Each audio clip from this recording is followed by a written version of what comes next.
Ex serviceman সেলের organiser. সবচেয়ে বড় কথা হচ্ছে এরা হচ্ছে ট্রু রাষ্ট্রবাদী প্যাট্রিয়টিক। এরা এটা অর্গানাইজ করেছে এবং এর আগেও কার্গিল বিজয় দিবস পালন এরা করেছিল। আমরা এসেছি, আজকে অপারেশন সিঁদুরকেও তারা এর সঙ্গে যুক্ত করেছে এবং এই দিনগুলোর মধ্য দিয়ে দেশাত্মবোধ, দেশপ্রেম, জাতীয়তাবাদ, রাষ্ট্রবাদ যেমন জাগ্রত হয়, সাথে সাথে আমাদের যে সমস্ত বীর সৈনিক বা প্যারামিলিটারি রয়েছে তাদের যে আত্মবলিদান এবং অসীম সাহসের সঙ্গে তারা যে লড়াই করছেন, এটা আমাদের কাছে অত্যন্ত আনন্দের। আর যে জায়গায় আমরা দাঁড়িয়ে আছি, ভিক্টোরি স্মৃতিসৌধ, এর এক অতীত ইতিহাস রয়েছে। 1942 সালের 17ই ডিসেম্বর এখানে জাতীয় সরকার তৈরি করেছিলেন সতীশবাবু, সুশীলবাবু, অজয়বাবু। অর্থাৎ গোটা ভারতবর্ষ স্বাধীনতা পেয়েছিল 47-এর 15ই আগস্ট, কিন্তু তমলুক বা মেদিনীপুরের লোক কিন্তু স্বাধীনতা ঘোষণা করেছিল 5 বছর আগে, 42-এর 17ই ডিসেম্বর। আমরা এই জায়গায় দাঁড়িয়ে কার্গিল বিজয় দিবস এবং সিঁদুর অপারেশনের সাফল্যের জন্য শহীদদের প্রতি শ্রদ্ধা জানাবো। কিছু শহীদ আর্মি পরিবার, প্যারামিলিটারি পরিবার তারা এসেছে এবং সাথে সাথে রক্তদান, মহৎদান, রক্তদান শিবিরের মধ্য দিয়ে এই দিনটি তারা উদযাপন করছেন এবং যেখানে করছেন সেই মাটি হচ্ছে রাষ্ট্রপ্রেমের মাটি। সেই মাটিকে সমৃদ্ধ করার জন্যই আমাদের সকলের আজকে অংশগ্রহণ। এবং সাথে সাথে আমি আনন্দের সঙ্গে বলতে পারি, পূর্ব মেদিনীপুর মাধ্যমিক উচ্চ মাধ্যমিকে শুধু প্রথম হয় তা নয়, পূর্ব মেদিনীপুর থেকে কিন্তু গ্রামে গ্রামে গেলে আপনি আর্মি এবং প্যারামিলিটারি পাবেন। এবং সম্প্রতি যে অগ্নিবীর চালু হয়েছে, আমাদের জেলার হাজার হাজার ছেলে এই অগ্নিবীরে যাওয়ার জন্য তারা অংশগ্রহণ করছেন। শত শত ছেলে যথাযথ মাঠ পরীক্ষায় উত্তীর্ণ হয়ে অগ্নিবীরের নামও লেখাচ্ছেন এবং অগ্নিবীর হওয়ার জন্য এত উৎসাহ রয়েছে, ব্যাপক উৎসাহ রয়েছে, যে অগ্নিবীরের বিরোধিতা ভারতবর্ষের তথাকথিত কিছু রাজনৈতিক দল করেছিল, কিন্তু আমাদের এই মাটি থেকে অগ্নিবীরে অংশগ্রহণের জন্য উৎসাহিত যুবকদের সংখ্যা প্রচুর।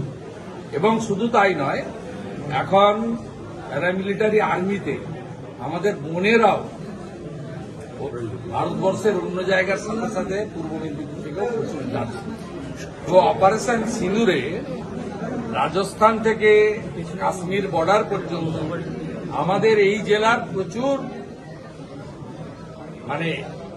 আর্মি এবং প্যারামিলিটারির লোকেরা, তারা বিএসএফে, এয়ারফোর্সে এবং স্থলসেনার মধ্য দিয়ে অনেকেই পার্টিসিপেট করেছেন। যারা অনেকে ফিরেছেন, এখনো অনেকে বর্ডারে নজরদারিতে আছেন, তারাও আমাদের সম্পদ।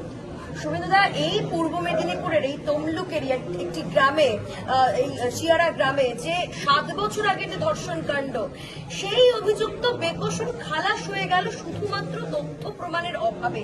ধর্ষকদের প্রোটেক্টর হচ্ছে রাজ্যের পুলিশ মন্ত্রী মমতা ব্যানার্জি। তিনি ধর্ষকদের আশ্রয়দাতা, কারণ তিনি কাকদ্বীপের ঘটনাতে বলেছিলেন যে সম্পূর্ণ ধর্ষণ হলে 20,000 টাকা আর হাফ ধর্ষণ হলে 10,000 টাকা দেওয়া যেতে পারে। তিনি অভয়ার ঘটনার পরে, যার 1 বছর 9 তারিখ 9ই আগস্ট হবে, তিনি বলেছিলেন বাবা মা চাইলে তো আমি 10 লাখ দিতেই পারি। এই রাজ্যের পুলিশ মন্ত্রী এমন একজন ব্যক্তি যিনি তার পুলিশের আইসি স্ত্রী এবং মাকে 5 বার ফোনে ধর্ষণ করার কথা বলার পরেও তার কেশাগ্র স্পর্শ করতে পারে না পুলিশ, কারণ তার উপরে একটা বড় আমব্রেল্লা রয়েছে, ছাতার মতো, তার নাম হচ্ছে মমতা ব্যানার্জি। স্বাভাবিকভাবে এই যে মডেল, সেই আরজিকর মেডিকেল কলেজের সঞ্জয় হতে পারে, মনোজিৎ মিশ্র হতে পারে, কালিয়াগঞ্জের জাভেদ হতে পারে বা মাটিগাড়ার সাদ্দাম হতে পারে, এরাই হচ্ছে পুলিশ মন্ত্রীর সম্পদ। তাই কামদুনির কেসে বারাসাতের যে ছাত্রীর ঘটনা ঘটেছিল, কলেজ ছাত্রী, ওই কামদুনির কেসে যাদেরকে বারাসাত কোর্ট ফাঁসির আদেশ দিয়েছিল, মমতা ব্যানার্জি 15 বার তার সিআইডি পিপি চেঞ্জ করে, উকিল চেঞ্জ করে হাইকোর্ট থেকে তাদের বেকসুর খালাস দিয়েছে। টুম্পা মৌসুমীরা কিন্তু প্রোটেকশন পায়নি। এখনো যদি যান বারাসাতের পুলিশ ওই শাসনে কামদুনির যারা রেপিস্ট তাদের বাড়িতে হাউস গার্ড হিসেবে আছে। তাই কোলাঘাট কোনো বিচ্ছিন্ন ঘটনা নয়, এটা বাংলার পুলিশ মন্ত্রী বা তৃণমূল কংগ্রেসের যে কার্য পদ্ধতি এবং পুলিশ মন্ত্রী যে সবচেয়ে বড় বটবৃক্ষের মতো ধর্ষকদেরকে বাঁচিয়ে রেখেছেন। গাছ যেমন ছায়া দেয়, তিনি যেমন ছায়া দিচ্ছেন, বড় আমরেল্লা, এক ফোঁটা জল ওদের গায়ে পড়বে না। স্বাভাবিকভাবে এটা তার পরিণতি, এটা নতুন কিছু না। এই প্রসঙ্গে আরেকটা প্রশ্ন, এই যে অপরাজিতা বিল, যে তথ্য প্রমাণ লোপাটকারীদের সম্পর্কে তাদের বিরুদ্ধে কোনো ব্যবস্থা নেওয়ার কথা আমি লাইভ হয়েছিল বিধানসভায়,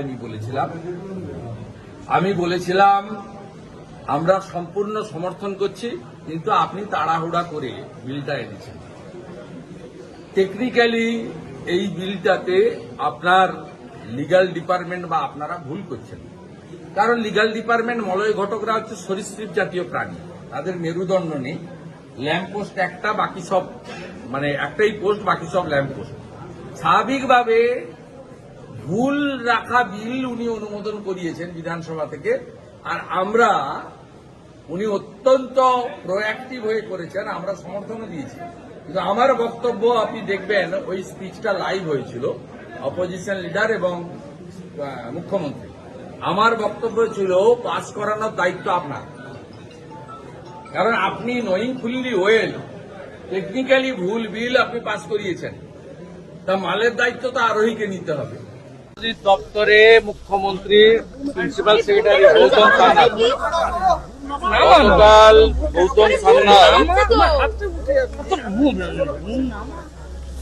গতকাল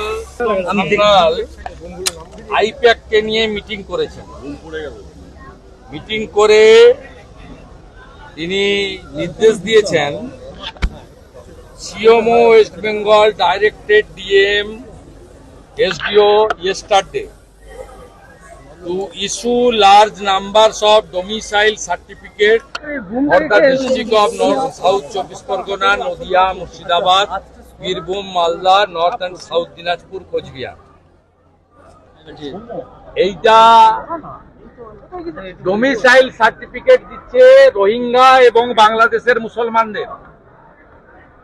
আমি একটু পরেই জ্ঞানেশ কুমারজিকে লিখব যে আজ থেকে যে ডোমিসাইল সার্টিফিকেট দেওয়া হবে, এই সার্টিফিকেটকে অ্যাকসেপ্ট করতে না।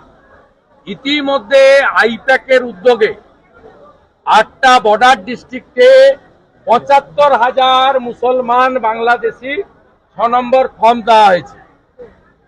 মমতা ব্যানার্জি জেনে রাখুন, এবারে আপনার আইপ্যাকের প্রতীক জৈন গৌতম সান্যালরা কেউ আপনাকে এবারে বাঁচাতে পারবে না। যা করছেন খবর আসছে, এবং এই রাজ্যের বিজেপি তার লড়াইটা লড়বে। আর আমি বিরোধী দল নেতা, আমার এটা ডিউটি। এবং শুধু তাই নয়, আমি পশ্চিমবাংলায় বিডিও এসডিও ডিএমদেরকে ধমকি নয়, সতর্ক করছি, আপনারা আজ থেকে দেওয়া ডোমিসাইল সার্টিফিকেট যদি হিয়ারিং এ বা তদন্তে বাড়ি বাড়ি সার্ভেতে অ্যাকসেপ্ট করেন আজকের দিন থেকে 26শে জুলাই থেকে, তাহলে পাঠানকালীর ভুয়া জন্ম মৃত্যু সার্টিফিকেট মতো আপনাদের কপালে দুঃখ আছে। 1 নম্বর।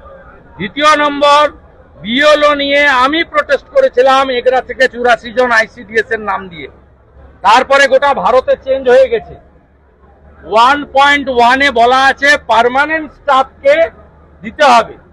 ইতিমধ্যে তৃণমূল কংগ্রেসের দেওয়া তালিকা অনুযায়ী বহু বুথে পার্মানেন্ট স্টাফকে দেয়নি এবং লিখে দিয়েছে যে ওখানে পার্মানেন্ট স্টাফ বুথে নেই। পার্মানেন্ট স্টাফ উঠে না থাকলে 1.1 না হলে 1.2-তে দেওয়া যায়।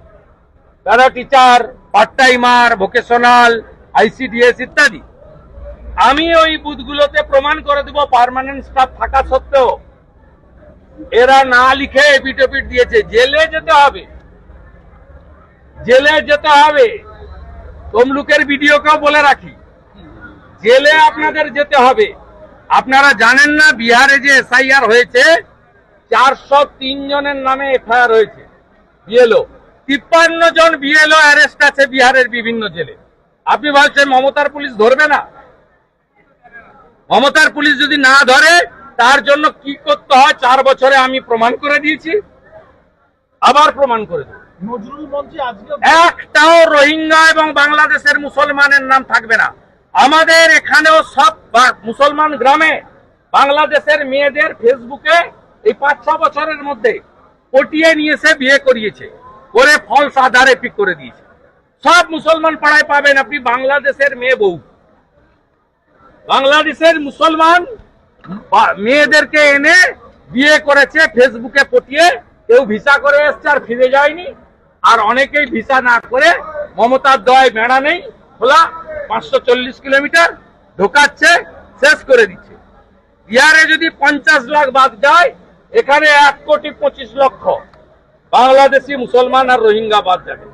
আর সব হিন্দুদেরকে আমি অ্যাসিওর করছি, ভারতীয় হিন্দু মুসলমানকে অ্যাসিওর করছি, আর ধর্মীয় কারণে বাংলাদেশ থেকে আসা হিন্দুদের অ্যাসিওর করছি, একটা কারোরও কোনো অসুবিধা হলে উপরে মোদিজি যদি গ্যারান্টার থাকেন, এই রাজ্যের এলওপিও একটা ছোটখাটো গ্যারান্টার। আজকে নজরুল মঞ্চে দাদা বিএলওদের ট্রেনিং হচ্ছে, নজরুল মঞ্চে আজকে বিএলওদের ট্রেনিং হচ্ছে। আরে আপনি পূর্ব মেদিনীপুরে কি করেছে জানেন? প্রথম বিএলও লিস্ট পাল্টেছে পূর্ণেন্দু মাঝি, সভাধিপতিকে নিয়ে বসে। আমার কাছে পুরো রেকর্ড আছে, পুরো রেকর্ড আছে। আমি একদম যা করার করব, নিশ্চিন্ত থাকবো। আমি একটু পরেই জ্ঞানেশ কুমারজিকে লিখে এই ডোমিসাইল সার্টিফিকেট নিয়ে এক্সে দিয়ে দিচ্ছি, আপনারা পেয়ে যাবেন। দাদা বিহারের মতন পশ্চিমবঙ্গকে এইভাবে ভোটার তালিকা সংশোধন করা দরকার আছে বলে আপনি মনে করেন? এবং কতবার বলবো, কতবার আপনাকেই প্রশ্ন করছি, আপনি লোকাল ছেলে। রোহিঙ্গা এবং বাংলাদেশের মুসলমান থাকা উচিত কি নেই আপনি বলুন। আপনি যদি ট্রু ভারতীয় হন, কার্গিল বিজয় দিবসে দাঁড়িয়ে বলুন এই অনুপ্রবেশকারীদের থাকা উচিত কি উচিত। ভারতীয় মুসলমানদের, পশ্চিমবঙ্গের মুসলমানদের ওই ইস্যুতে ইলেকশন কমিশনকে সহযোগিতা করা উচিত। কালিয়াচকের পরিযায়ী শ্রমিককে বাংলাদেশের নাগরিক সন্দেহে রাজস্থানে গ্রেফতার, 2 মাসের জেল, বৈধ নোটিশ থাকা সত্ত্বেও বাংলাদেশে পুশব্যাকের অভিযোগ। আপনি কি করে জানলেন বৈধ? আপনি জানলেন কি করে এবিপি আনন্দ বৈধ? জানলেন কি করে? আপনি কোর্ট থেকে নথি তুলে নিয়ে আসবেন, আমাকে দেবেন, আমি রাজস্থানের মুখ্যমন্ত্রী ভজনলাল শর্মাকে বলবো যে আপনার পুলিশকে বলুন ক্ষমা চেয়ে মুক্তি দিতে। আপনারা অনেকেই কান দিয়ে দেখেন, আর সেকুলারিজমের নামে আপনারা পশ্চিমবঙ্গের সর্বনাশ করে দিয়েছেন। অলরেডি 1-1.5 কোটি লোককে ঢুকিয়ে দিয়েছেন, যারা আমাদের জমি নিচ্ছে, রেশন নিচ্ছে, ভোট নিচ্ছে, সব নিয়ে নিচ্ছে আমাদের। এবং এরা কারা? এরা রোহিঙ্গা আর বাংলাদেশি মুসলমান। আর বাংলাদেশের যে হিন্দুরা হিন্দুস্থানে এসেছে শুধুমাত্র ধর্মীয় কারণে, তার মধ্যে আমার মা আছে, 60 সালে এসেছে শুধু হিন্দু বলে। আমার মায়ের পিতৃদেব টিচার ছিল, মাখনলাল ভট্টাচার্য, বরিশাল। 10 বিঘা জমি, শিব মন্দির, চাকরি ছেড়ে এখানে এসে জুট মিলের ম্যানেজারি করে সংসার চালিয়েছে। 30 বছর পরে বাংলাদেশি আতঙ্কপূর্ণ কোচবিহারের মাথাভাঙায় 3 দশক আগে কাজের জন্য গুয়াহাটিতে এতদিন অসম সরকার তাদের নোটিশ দিয়ে এক আতঙ্কগ্রস্ত বুদ্ধি। নিশিকান্ত দাস তাকে এনআরসি নোটিশ করা হয়েছে, নিশিকান্ত দাসকে এনআরসি নোটিশ করা হয়েছে। এই বিষয়ে হেমন্ত বিশ্ব শর্মা পরিষ্কার বলে দিয়েছে, পরিষ্কার বলেছে সব হিন্দুদেরকে উনি প্রোটেকশন দেবেন। যদি নিচের তলায় কোথাও হয়ে থাকে, 2-1টা জায়গায় ফরেস্ট ডিপার্টমেন্ট করেছিল, তৃণমূলের সঙ্গে যোগসাজশে ধরাও পড়েছে, উত্তর দিয়ে দিয়েছে। ওই জন্য ওদের এক্স এমপি পার্থপ্রতিম রায়কে ভুয়া পোস্ট করে ডিলিট করতে হয়েছে। মুম্বাই পুলিশ প্রমাণ করে দিয়েছে মমতা মিথ্যাবাদী। আমি 15ই আগস্টের পরে এই কন্যা সুরক্ষার মতো রাস্তায় নামবো, রোহিঙ্গা মুক্ত, বাংলাদেশি মুসলমান অনুপ্রবেশ মুক্ত ডক্টর শ্যামা প্রসাদ মুখার্জির বাংলা চাই। শুভেন্দুদা, এই